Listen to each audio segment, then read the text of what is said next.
Assalamualaikum warahmatullahi wabarakatuh. Halo semuanya, perkenalkan nama saya Raka Sarwadi dari kelas Teknik Pertanian Indralaya L1 Universitas Sriwijaya dengan NIM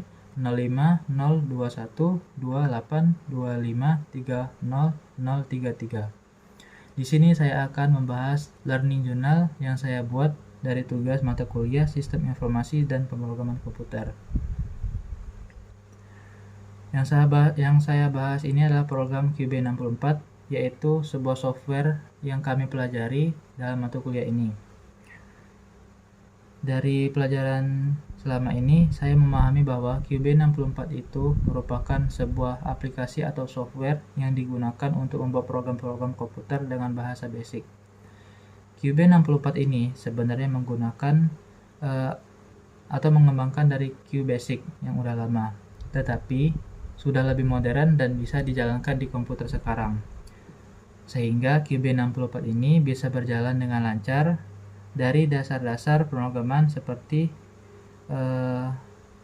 membuat input, output, lalu melakukan perhitungan dan logika program dengan cara yang cukup mudah dipahami. Lanjut, QB64 ini biasanya digunakan oleh pemula karena sintaksnya sederhana, tidak terlalu rumit, dan cocok untuk belajar logika dasar dalam coding.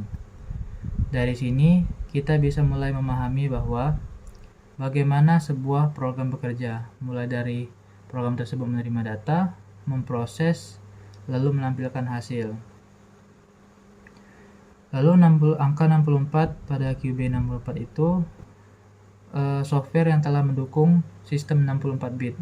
Artinya, QB64 itu dapat berjalan di komputer modern yang menggunakan arsitektur 64 bit, sehingga performanya lebih kencang dibandingkan QBasic lama yang masih menggunakan 16 bit. Selain itu, QB64 juga sudah mendukung fitur tambahan seperti grafis, suara, dan file yang lebih lengkap. Adapun selama proses pembelajaran menggunakan QB64, saya telah memahami dasar-dasar pemrograman menggunakan bahasa basic yang digunakan dalam QB64. Saya mengetahui bahwa QB64 ini merupakan pengembangan dari QBasic yang memungkinkan pembuatan pemrograman berbasis teks dan sintaks yang sederhana dan mudah dipahami oleh pemula. Lalu saya juga telah mempelajari konsep dasar pemrograman seperti penggunaan variabel untuk menyimpan data serta tipe data, seperti bagaimana menggunakan perintah input, output, yang mana input untuk menerima data dari yang kita berikan, lalu print untuk menampilkan hasil ke layar. Selanjutnya, saya juga mempelajari penggunaan percabangan seperti if, then, else untuk membuat keputusan dalam program. Dengan konsep ini, program dapat berjalan berbeda tergantung kondisi tertentu. Saya juga telah memahami bahwa penggunaan perulang atau looping seperti for dan next atau do dan while yang digunakan untuk menjalankan perintah secara berulang. Selain itu, saya telah mencoba membuat program sederhana seperti menghitung nilai matematika, lalu menampilkan tabel menggunakan perulangan, dan membuat logika dalam program sederhana berbasis kondisi. Saya juga telah memahami pentingnya logika algoritma, yaitu bagaimana menyusun langkah-langkah penyelesaian masalah sebelum dituangkan ke dalam kode program. Hal ini membantu saya dalam membuat program lebih terstruktur dan mudah dipahami. Lalu, ada hal yang menarik. Hal yang menarik ada dari QB64 ini menurut saya adalah kemudahannya dalam digunakan, terutama bagi pemula yang baru belajar pemrograman. Sintaks yang digunakan tidak terlalu rumit, sehingga saya bisa langsung fokus memahami logika dan program dibandingkan harus menghafal banyak aturan yang kompleks.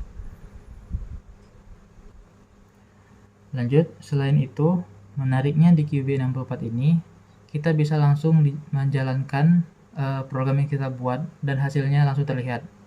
Jadi, setiap kita membuat program, kita bisa langsung mencoba dan melihat apakah program tersebut berhasil ataupun tidak. Hal ini membuat proses belajar menjadi lebih cepat dan tidak membosankan. hal yang menarik selanjutnya adalah saya bisa membuat berbagai program sederhana seperti perhitungan matematika, tabel, hingga logika percabangan. Walaupun terlihat sederhana, dari sini kita dapat mengetahui bagaimana cara sebuah program dapat bekerja dan membuat sebuah pemikiran, yaitu mengolah data lalu menghasilkan output. Lalu di sini saya telah membuat contoh pemrograman sederhana. Di sini kita membuat program sederhana menggunakan input, print, dan selesai. Di sini kita pertama-tama kita akan menginput perintah CLS yang ini berfungsi untuk membersihkan layar agar terlihat lebih rapi. Lalu selanjutnya kita menggunakan perintah input. Di sini kita akan membuat program di mana untuk mengukur luas persegi panjang, di mana kita di sini untuk mengukur luas persegi panjang kita memerlukan dua buah data, yaitu panjang dan lebar, sehingga kita membuat perintah input sebanyak 2 kali. Lalu yang pertama kita berikan perintah masukkan panjang dengan data P, lalu kita meminta masukkan lebar sebagai data L. Lalu perintah yang telah kita bikin ini sistem akan menerimanya, lalu kita membuat rumus, yaitu rumus luas yaitu panjang kali lebar. Lalu di sini kita perintahkan P dikali L. Lalu setelah perintah rumus telah diberikan, kita langsung dapat menghasilkan hasil.